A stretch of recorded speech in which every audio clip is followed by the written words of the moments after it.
Lou. How's little Lou doing? No response. Well, look at that.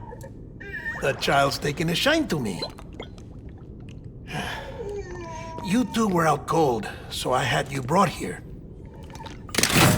You were right. Whatever you did back there returned us to our own world. I put your cargo and gear in your private box. You slept for a whole day, you know. Slept like the dead. I'm already back in Capital Knot. Fragile's beach has been coming in handy. Sam, I owe you an apology. Lou was the name you were going to give your own baby if he'd had made it. I should have pieced it together sooner. Don't know what you're talking about. I found some records from 10 years ago. A death, sudden, in the middle of a town. Young woman in the prime of her life. Nobody knew until it was too late. A void out. Her husband, who was a member of Bridges, had dooms. He tried, but he couldn't get to her in time. The whole town was wiped off the map, leaving nothing but a big crater and him. Because he was a repatriate. People wanted answers. Did the man hide his wife's body on purpose? The only survivor was the only suspect. He was easy to blame, and people did.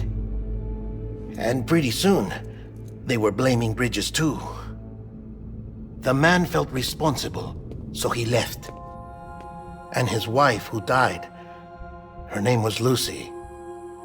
She'd been pregnant, poor woman. They were going to name their son Lou. Didn't happen. But it did. President Strand told me. She talked about you all the time. He didn't have to cut all ties and walk away, she said. You wanna shut the fuck up? Calm down, Sam. Take a seat.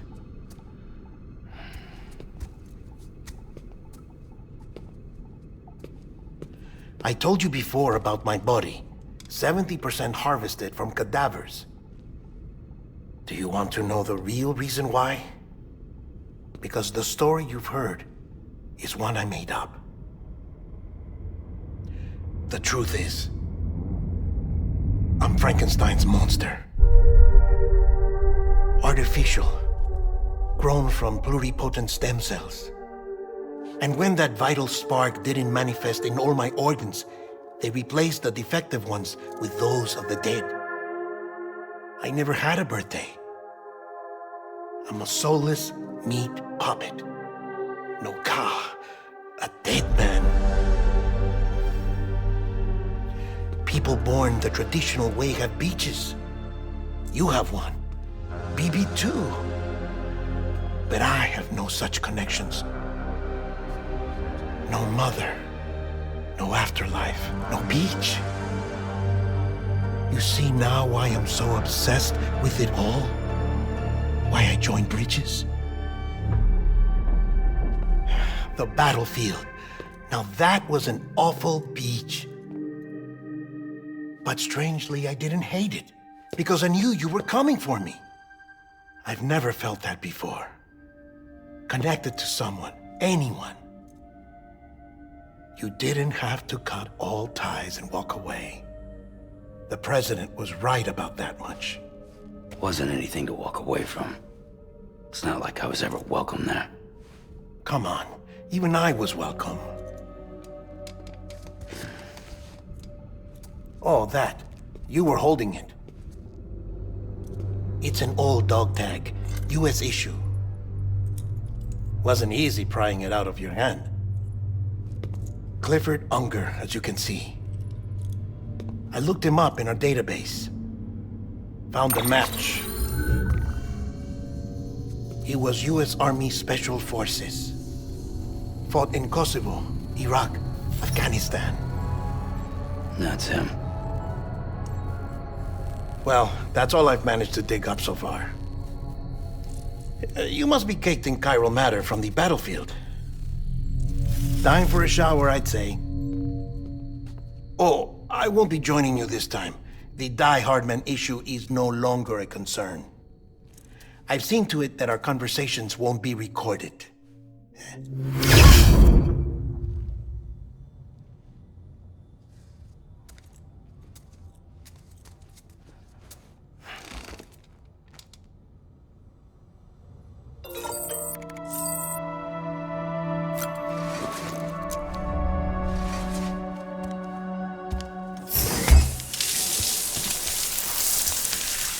Sam, do you copy?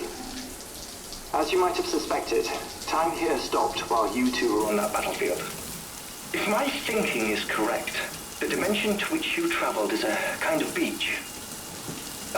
To explain a little, our bodies, our ha, all occupy the same world, but our souls, our ka, have beaches all their own. These beaches are given form inside our brains by our beliefs, religion, philosophy, and so forth. As a result, a beach can be anything, and those anythings form a multiverse. However, if many people die at once, their beaches can become entangled, creating a strand field. This phenomenon is exacerbated in wartime by omnipresent feelings of resentment and despair. Beaches are more easily and frequently entangled. On such a beach, exits vanish and experiences cycle endlessly. Picture it like a record player. The needle skips, playing the same phrase again and again. They're fighting a battle that has no beginning or end. Round and round it goes. Now, the battlefield you visited was in Eastern Europe in World War II. Which is strange, given that the man you encountered, Clifford Unger, played no part in that conflict. I can't explain it, but if you can connect me to the chiral network, who knows what we might discover. EX grenade number 0.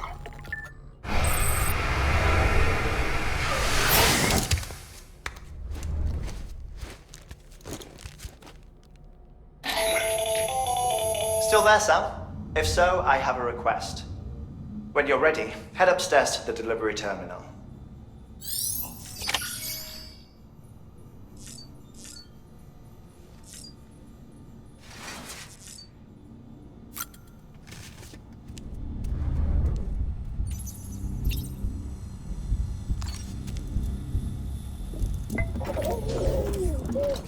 You okay?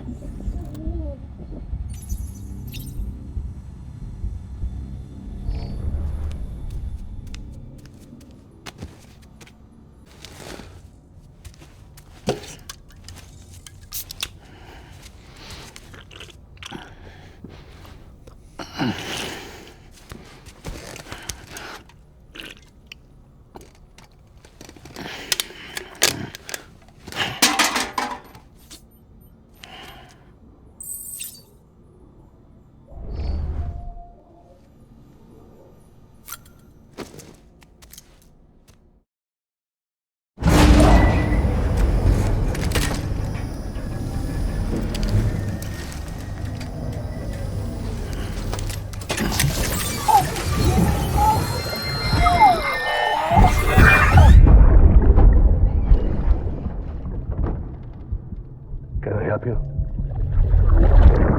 Holy shit. John, is that you? What are you doing here? My wife's checked in. They don't want to repeat of last year.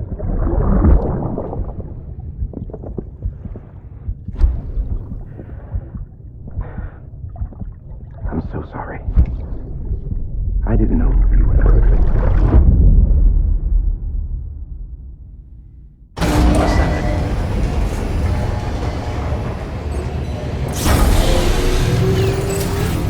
Beginning scan.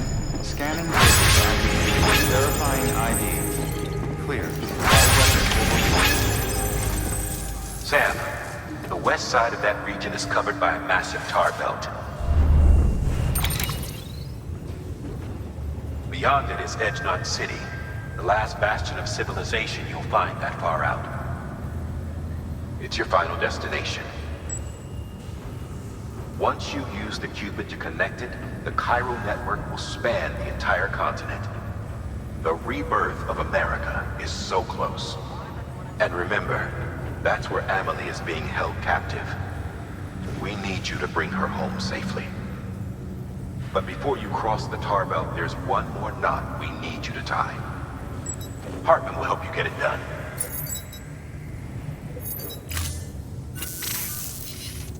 Sam, I'd like for you to bring me a few things. First, the dog tags you took from that soldier. Tuck them away in a pocket so you don't misplace them. Second, Mama's corpse. Her body shows no signs of necrosis, and I, for one, would like very much to know the reason why. Closer study may yield information that could prove instrumental in helping us to overcome the Death Stranding. Suffice it to say, 1 minute remaining. I don't have much time. See to your preparations. I'll be waiting. You'll find an official order on the terminal.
vehicle.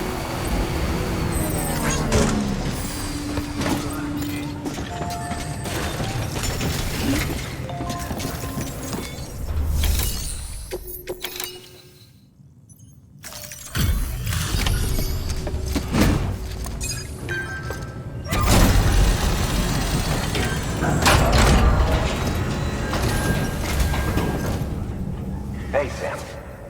Look, I'm, sorry to impose on you once again, but we wouldn't ask if it wasn't important.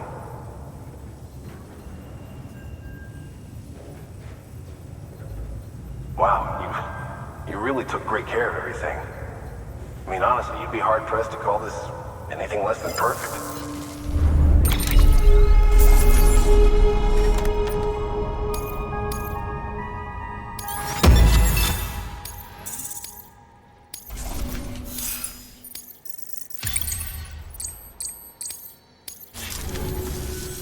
We're going to get through this because of you.